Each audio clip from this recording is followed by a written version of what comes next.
Salut, bine v-am găsit la un nou episod. Am venit aici să arc și acum o să descăța plocul. Adică vă arăt imediat. Uitați că geamul nu mai ține și ne-am făcut gaură. Vedeți, s-o descățat de acolo. Și acum mi-a sunat pe tata să mă aducă un bolt. M-am mâncat să-mi iau șosete albe și acum le-am făcut varză deja.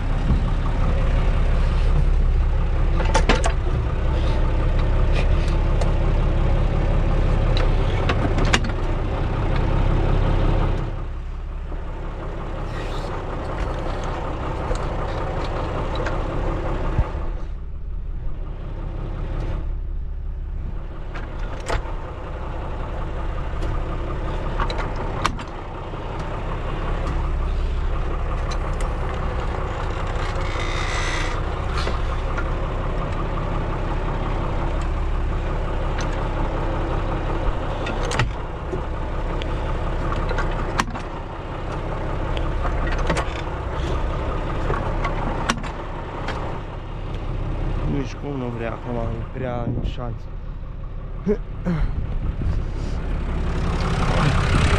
Dăm o țărnă poi așa, încet, încet. Vedem, uite. Asta las telefonul aici.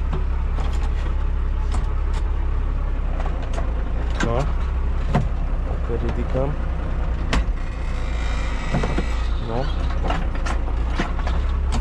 Dacă dăm înainte. Așa, perfect.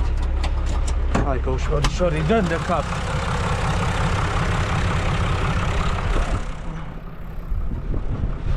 Ați văzut că și-a venit aproape deja. Acum mai boltul să mi-l aducă. Uite așa.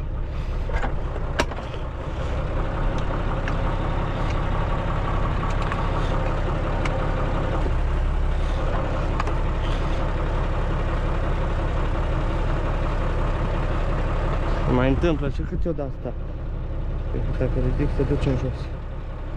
Yes.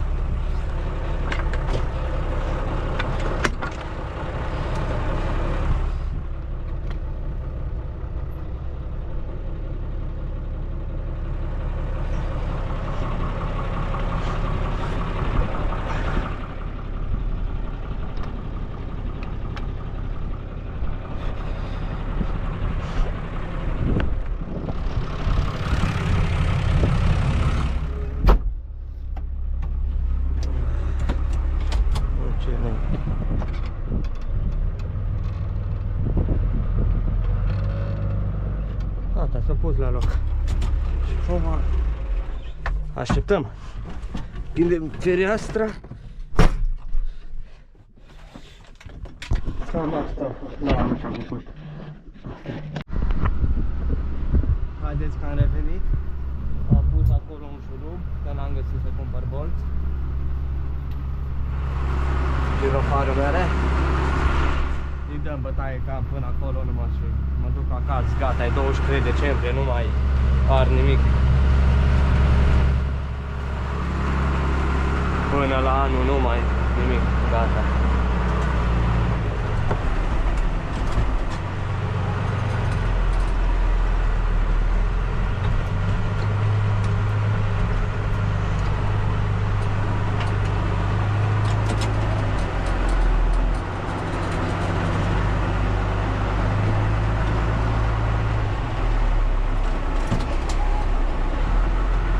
Dăm drumul la căldură să ne încălzăm motorul, dacă aude prea tare după aia pe cameră.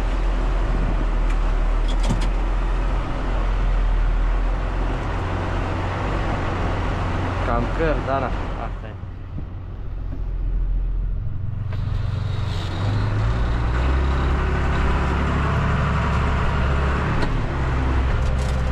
Iar s-o dat aia cu stăpa.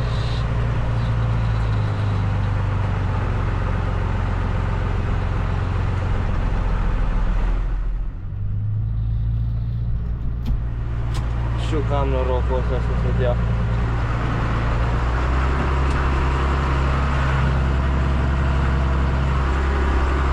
Dăm repede aici și O tăiem acasă.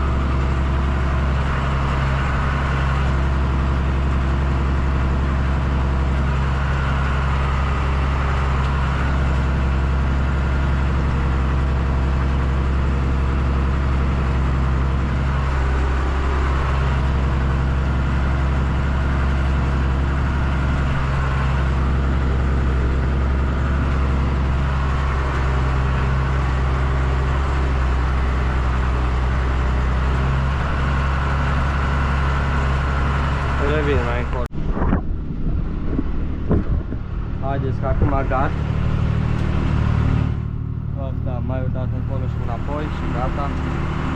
Acum o să țin drept așa ca să fac rezborul cum trebuie cât de cât.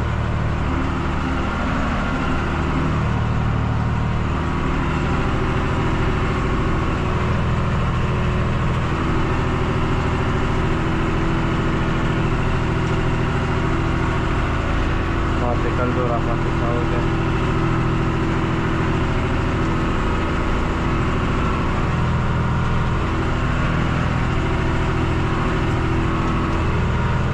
Aș avea nevoie de niște întrebări pentru un Q&A să facem așa, să zic. Că acum, nu mai, ăsta e ultimul video de la Arad. Ăsta va veni în duminica, care oare? Duminica viitoare vine de ieri. Cealaltă, cred că în 2026 oare pică. Stai să mă uit pe calendar.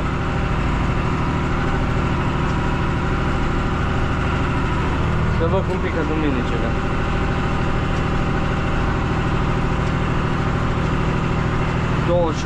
Vine vlogul de ieri. Da, în 2026. Deci vă urez un an fericit de pe acum. Bine ați venit.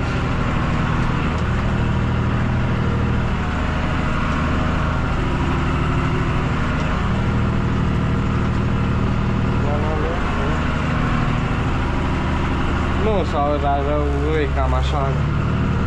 Scoate prea mult fața, o să trebuiască să-l dau la mai mic să-i strâng tirantul.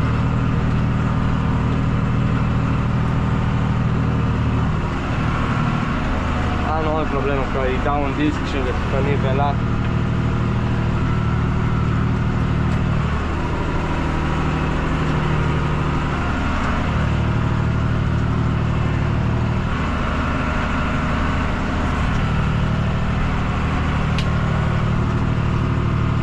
Îmi bâzie boxele când ascult muzică, de exemplu, și modulatorul, numai de la modulator și de la girovar, bâzie și când aprind LED-urile de sus, trebuie pus filtraj din ăla, mă zis tata, dar nu.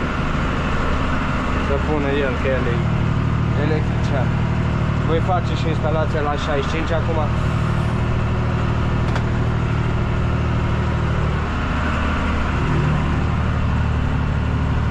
Nu, colată la brază mare.